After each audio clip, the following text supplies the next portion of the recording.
கசப்புத்தன்மை கொஞ்சம் கூட இல்லாத மருத்துவ குணம் அதிகம் உள்ள சுண்டைக்காயை அதிக நாள் வச்சு சாப்பிட்ற மாதிரி ஒரு சூப்பரான தொக்கு ரெசிபி பார்த்துடலாங்க. முதல்ல நம்ம மாடி தோட்டத்துலேருந்து சுண்டைக்காய் வந்து பறித்து எடுத்துக்கலாம். இப்போ சுண்டைக்காயோட காம்பெல்லாம் பிரித்து எடுத்துகிட்டு தண்ணியில் ஒரு தடவை நல்லா கழுவி எடுத்து வச்சுக்கணும். எடுத்து வச்சுருக்க சுண்டைக்காய் வந்து 1.5 கப் அளவுக்கு இருக்குங்க. இப்போ ஒரு பேனில் 1 டீஸ்பூன் கடுகு போட்டு நல்லா படபடன்னு பொரிய விட்டுக்கணும். அடுத்து 1/2 டீஸ்பூன் வெந்தயம் சேர்த்து பொன்னிறம் வர வரைக்கும் வறுத்துக்கணும். கொஞ்சமாக நல்லெண்ணெய் ஊற்றி கட்டி பெருங்காயத்தையும் வறுத்து எடுத்துக்கணும். 1 டீஸ்பூன் அளவுக்கு நல்லெண்ணெய் ஊற்றி சுண்டைக்காயை சேர்த்து நல்லா கலர் மாதிரி வரைக்கும் வதக்கிக்கணும். அப்போ தான் சுண்டைக்காயோட தோல் வந்து நல்லா சாஃப்டாக இருக்கும். கலர் மாதிரி வந்தோடனே அடுப்பு ஆஃப் பண்ணிட்டு நல்லா ஆற விட்டுக்குங்க. இப்போ மிக்ஸி ஜாரில் வந்து வறுத்து வச்சுருக்க கடுகு வெந்தயம் பெருங்காயத்தை போட்டு நல்லா நைஸாக பவுட்ரு பண்ணி எடுத்துக்கோங்க. அதே மிக்ஸி ஜாரில் ஆற வச்ச சுண்டைக்காயும் சேர்த்து பல்ஸில் 2-3 சுற்றி குறைன்னு அரைச்சி எடுத்து வச்சுக்கணும்.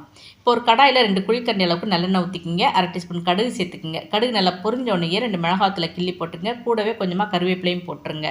இப்போ அடுப்பை வந்து சிம்மில் வச்சுட்டு 2 டீஸ்பூன் தனி மிளகாத்தூள் சேர்த்து 2 கிளறி மிளகாய் பொடி வந்து கலர் மாறுறதுக்கு முன்னாடி அரைச்சி வச்சுருக்க அந்த சுண்டைக்காய் 1/2 டீஸ்பூன் மஞ்சள் தூள் 1 டீஸ்பூன் கல்லுப்பெல்லாம் போட்டு நல்லா கலந்து விட்டுருங்க. பெரிய நெல்லிக்காய் அளவுக்கு புளியை வந்து தண்ணியில் நல்லா கரைச்சி அந்த கரைசலையும் இது கூட சேர்த்துக்குங்க. மிதமான சூட்டில் நம்ம சேர்த்த புளி கரைசல் நல்லா கொதிக்க ஆரம்பித்து கொஞ்சமாக எண்ணெய் பிரிய ஆரம்பிக்கும் போது அரைச்சி வச்சுருக்க அந்த தொக்குப்பொடி கூடவே கொஞ்சமாக வெல்லம் சேர்த்து திரும்பவும் நல்லா கலந்து விட்டுருங்க. நம்ம சேர்த்த எண்ணெய் எல்லாமே நல்லா இந்த மாதிரி பிரிஞ்சு வந்ததுக்கப்புறம் அடுப்பு ஆஃப் பண்ணிடுங்க. இப்போ நல்லா ஆறுனதுக்கப்புறம் ஒரு கண்ணாடி பாட்டில் வச்சு ஃப்ரிட்ஜில் வச்சுருந்தோம்னா 1 மாதம் வரைக்கும் வச்சு பயன்படுத்தலாங்க. இந்த தொக்கை வந்து சூடான சாதத்தில் கலந்தும் சாப்பிட்டுக்கலாம், சாதத்துக்கு சைட் டிஷ்ஷாகவும் எடுத்துக்கலாம்.